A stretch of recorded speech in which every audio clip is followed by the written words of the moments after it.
कधी विचार केला का की आपण काही गोष्टी का विकत घेतो आणि काही नाही? चला गरजा आणि इच्छांमधील फरक समजून घेऊया. बाबा, आपण हा फुटबॉल घेऊ का? अर्जुन, आपण इथे आवश्यक गोष्टी जसे की अन्न घेण्यासाठी आलो आहोत. गरजा म्हणजे जगण्यासाठी आवश्यक गोष्टी जसे की अन्न, पाणी, कपडे आणि राहण्याची जागा. आता हा फुटबॉल तुला हवा आहे, पण तो जगण्यासाठी आवश्यक नाही. म्हणजे इच्छा म्हणजे एखादी गोष्ट जी आम्हाला आनंद किंवा मजेसाठी हवी असते, पण ती गरजेची नाही. होय, बरोबर.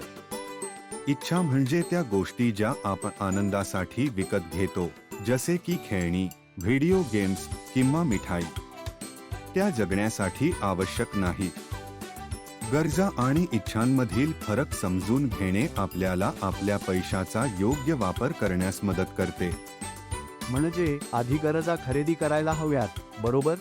होय, नेहमी गरजांना प्राधान्य द्या. जर पैसे उरले तर आपण काही इच्छाही खरेदी करू शकतो, पण त्यावर जास्त पैसे खर्च होणार नाहीत याची काळजी घेतली पाहिजे. कधी कधी इच्छाही खरेदी करायला ठीक आहे, पण नेहमी प्रथम आपल्या गरजा पूर्ण झाल्या पाहिजे.